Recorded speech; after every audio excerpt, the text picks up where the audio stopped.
Chocolate किसको नहीं पसंद होता, माहौल चाहे कैसा भी क्यों ना हो।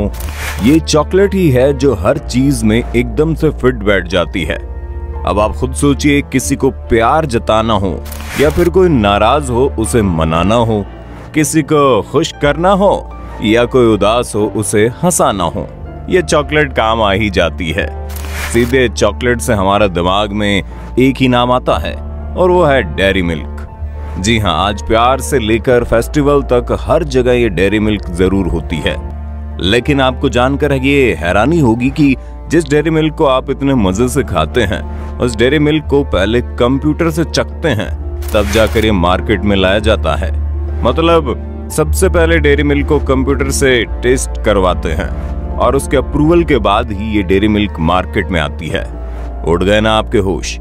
आपकी पसंदीदा डेयरी मिल्क के बारे में आज हम खोलेंगे कुछ अनोखे राज जो आपको दंग कर देने वाले हैं। इसलिए आज की इस वीडियो को एंड तक देखें और ऐसे अमेजिंग फैक्ट्स के लिए चैनल को सब्सक्राइब जरूर करें। कभी ना कभी आपने भी कैडबरी चॉकलेट जरूर खाया होगा, लेकिन क्या आपने कभी सोचा है इसकी शुरुआत कैसे हुई थी?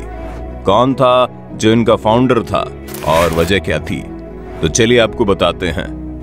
सबसे पहले इसकी शुरुआत की बात करते हैं जो काफी ज्यादा इंटरेस्टिंग है। कैडबरी के फाउंडर जिनका नाम है जॉन कैडबरी। जॉन कैडबरी ने जब यूके शराब की आदत से परेशान देखा तो वो काफी परेशान हो गए। इसको जानने के लिए लोग शराब क्यों पीते हैं, जॉन कैडबरी ने एक शख्स से पूछा वो शराब क्यों पीते हैं, तो उसका जवाब था टेस्ट के कारण। फिर जॉन कैडबरी ने पूछा कि अगर इससे कुछ अच्छा टेस्ट वाला उन्हें कुछ पीने के लिए दिया जाए तो क्या शराब को छोड़ देंगे? उस शख्स ने हाँ में जवाब दिया। फिर क्या था, लग गए जॉन कैडबरी एक ऐसी ड्रिंक चॉकलेट बनाने में जो कि शराब से भी ज्यादा पसंद की जाए। उनकी ये कोशिश रंग ले आई और उन्होंने लिक्विड हॉट चॉकलेट बेचनी शुरू कर दी। इसके कुछ साल बाद 1897 में जब एक दिन बहुत सारा सामान बच गया था, वो वेस्ट ना हो जाए उसके लिए उन्होंने उसको एक बार के शेप में रख दिया और उससे बनी पहली कैडबरी की पहली चॉकलेट, जिसने देखते देखते मार्केट में धूम मचा दी। ये लोगों को इतनी ज्यादा पसंद आई कि लोगों ने इस चॉकलेट को अपने हर एक सेलिब्रेशन में शामिल कर लिया। ये लोगों को इतनी ज्यादा पसंद आई कि इससे इंग्लैंड की क्वीन विक्टोरिया भी बच नहीं पाई। इसके बाद क्वीन विक्टोरिया ने कैडबरी को एक रॉयल कॉन्ट्रैक्ट दिया, वो राज घराने के लिए चॉकलेट भेजे। तब से लेकर आज तक ये जिम्मेदारी कैडबरी की ही है। इससे खुशी में कैडबरी ने अपना चॉकलेट पर्पल पैकेजिंग में बेचना शुरू कर दिया। अब आप सोच रहे होंगे पर्पल ही क्यों? बता दें कि एक रॉयल कलर माना जाता था जो सिर्फ अमीर लोग ही अफोर्ड कर सकते थे। पर्पल कलर की कमाल का अंदाजा आप इसी बात से लगा सकते हैं कि रोमन शासक आरी लियोन ने अपनी पत्नी को पर्पल शॉल लेने से इसलिए रोक दिया। उन्हें शॉल जितना वजन का सोना उन्हें व्यापारी को देना पड़ता, इसलिए पर्पल राजशाही का एक प्रतीक बन गया था। उस वक्त को छोड़िए, पर्पल रंग आज भी कैडबरी की एक पहचान बन गया है। इसके लिए कोई भी चॉकलेट ने पर्पल का यूज भी नहीं किया था, क्योंकि 2013 तक तो कैडबरी ने पर्पल का शेड मार्क तक खरीद के रखा था। फिर नेस्ले ने कोर्ट में कैडबरी को चैलेंज किया, जिसके बाद कैडबरी के हाथों से ये छीन लिया गया, जिससे ऐसा लगा कि अब प्रोडक्शन में कमी आएगी, लेकिन ऐसा कुछ हुआ ही नहीं। अब बात करते हैं मैन्युफैक्चरिंग की। बता दें कि इसको बनाने के लिए सबसे जरूरी है कोको बीन्स की। इस कोको बीन्स को कैडबरी अफ्रीका के घाना से मंगवाता है, जहां सबसे पहले कोको के पेड़ से कोको बैग्स निकाले जाते हैं, जिसमें से निकलते हैं कोको बीन्स, जिन्हें धूप में सुखाया जाता है। सबसे अच्छी बात तो यह है कि कोको बीन्स कैडबरी एक कोको लाइफ के नाम की संस्था से मंगवाता है, जो घाना के लोगों के विकास के लिए काम कर रही है। वहां से इसे अलग अलग देशों में भेजा जाता है, जिसके बाद इसके ऊपर के शैल निकाल दिए जाते हैं और उसके बाद कोको को अलग से निकाल कर रोस्ट किया जाता है। रोस्टिंग से कोको का स्वाद निखर जाता है। ऐसा करने से कोको की खुशबू हर जगह फैल जाती है।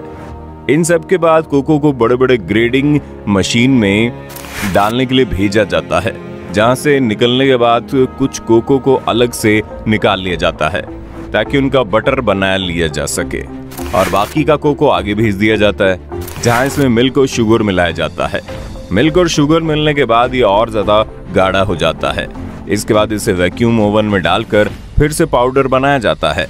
अब आपको ये भी प्रोसेस थोड़ा सा अजीब लग रहा होगा कि पहले पाउडर से लिक्विड फिर लिक्विड से पाउडर क्यों बनाया जाता है, पर कैडबरी के पास इसके लिए एक अलग ही थियरी है।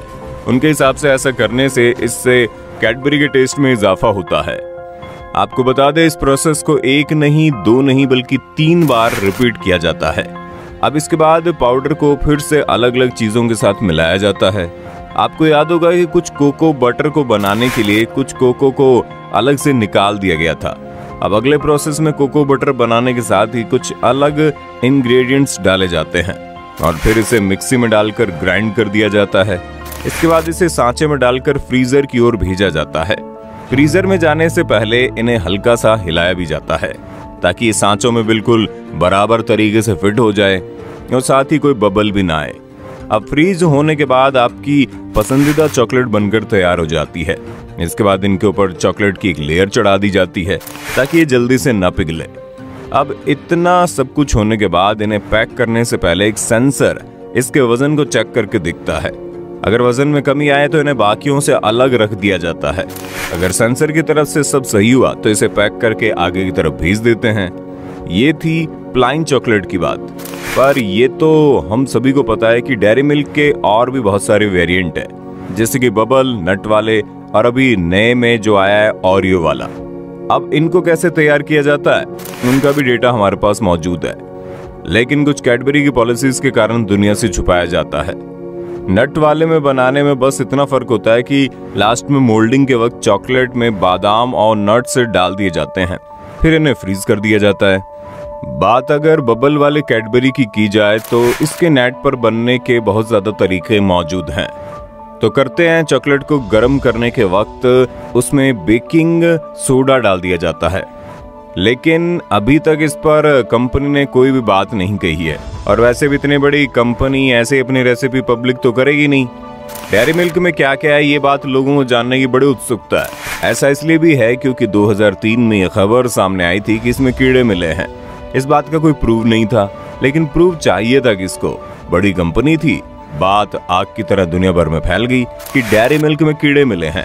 अब ऐसा हुआ तो मार्केट बहुत ही ज्यादा लॉस में आ गई और मार्केट से बाहर होने की स्थिति में आ गई। अब बड़ी कंपनी ऐसे तो बैठेगी नहीं। तभी कैडबरी ने सबसे बड़ा हथियार चलाया और अमिताभ बच्चन जैसे दिग्गज कलाकार को अपने ऐड में ले आए। इसमें से एक ऐड में तो अमिताभ बच्चन ने मैन्युफैक्चरिंग के तरीके के बारे में बात की और जितनी भी अफवाहें थी उन सबको खारिज कर दिया।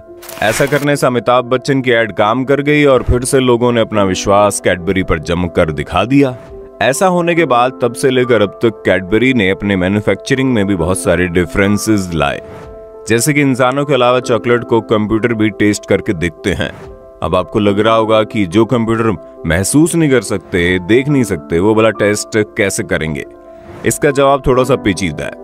होता ऐसा है कि चॉकलेट की टेस्ट से नहीं बल्कि चॉकलेट की स्मेल से इनकी गुणवत्ता की पहचान होती है। होता ऐसा है कि एक इंसान चॉकलेट खाता है और अपनी सांसों को एक मशीन में छोड़ता है, जहां सॉफ्टवेयर से डिटेक्ट कर लेते हैं कि चॉकलेट में कुछ खराबी तो नहीं है। ये ठीक वैसा ही तरीका है, जब घर में कुछ बनता है तो सबसे पहले उसकी खुशबू देखी जाती है।